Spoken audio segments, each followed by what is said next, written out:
皆さん、こんにちは。みーさチャンネル資格ハンター編です。最新の英語ニュースを読み上げますので、英語の試験勉強やスキルアップにご活用ください。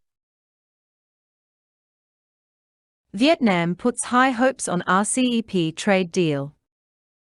November 21, 2021, 4:09 a.m. Update November 21, 2021, 4:15 a.m. VOR News.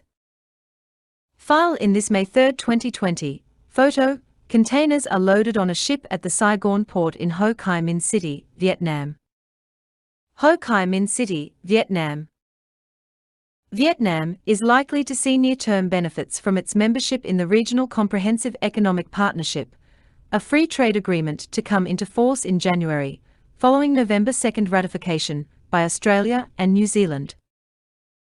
15 Asia-Pacific nations have signed the RCEP, including China, South Korea, Japan, Australia, New Zealand, and the 10 Association of Southeast Asian Nations members Brunei, Cambodia, Indonesia, Laos, Malaysia, Myanmar, the Philippines, Singapore, Thailand, and Vietnam. It is widely considered the world's largest free trade deal, accounting for approximately 30% of the world's population and 30% of global gross domestic product. It is ultimately expected to remove tariffs on more than 90% of goods traded in the region.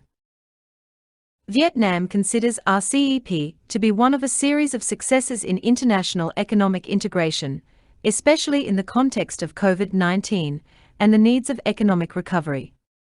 Along with 14 Vietnamese free trade agreements already in effect, RCEP is expected to allow Vietnamese exports to enter more markets at lower tariff rates.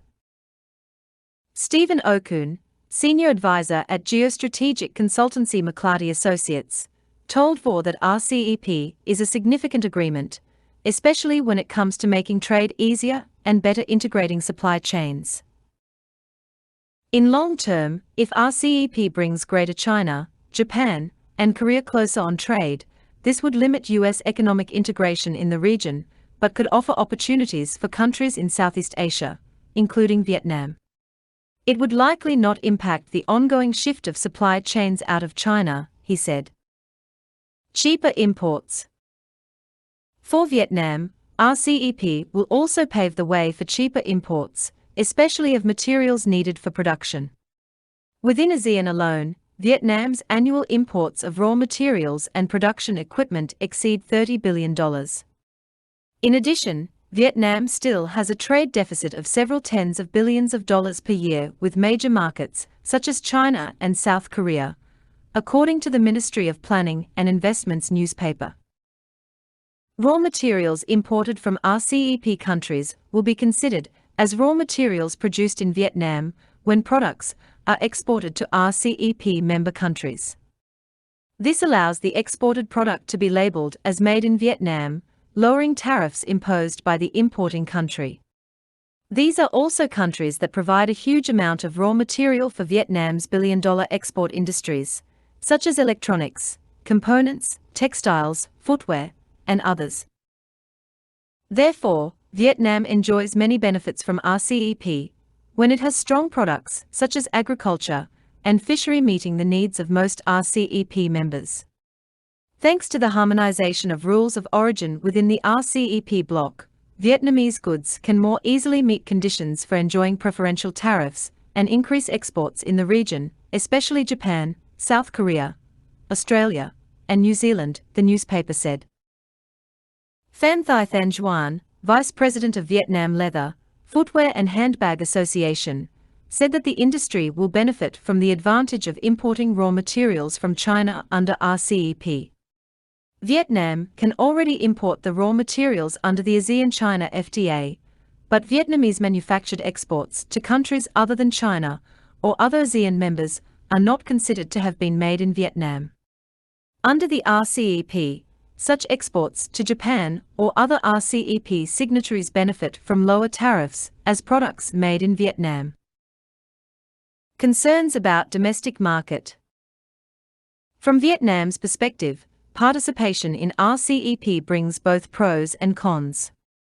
While the prospect of increasing exports would lead to positive economic growth indicators for Vietnam, there are concerns over how the agreement will affect the domestic market, where small and medium-sized enterprises, which account for 98% of companies, will expect a flood of goods from elsewhere, especially China. In the footwear industry, for example, Than Juan said small and medium-sized companies must improve to survive as the inner strength is very weak. In a competitive market, if they don't improve, they are easily eliminated. In fact, the share of the number of SMEs accounts for 60% in the footwear industry, but the contribution to exports is low, at less than 20%. In contrast, foreign direct investment and big enterprises in Vietnam account only about 30 to 40%, but their proportion of exports is up to 80 to 90%, she said. There are advantages as well that help Vietnam improve its capacity. In the footwear industry, Vietnam has many additional advantages, and is currently the second largest source of footwear exports in the world. We also created a fairly long-term supply chain with major markets. Foreign investment in Vietnam is a long-term process, accounting for a fairly large proportion, Than Juan told VO.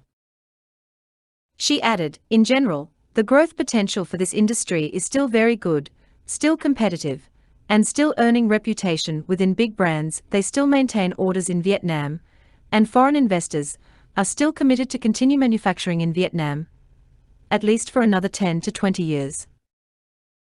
Okun, who is also the former chair of the American Chamber of Commerce in Singapore, said Vietnam has a major advantage over most RCEP members because it has signed the Comprehensive and Progressive Agreement for Trans-Pacific Partnership, another trade agreement.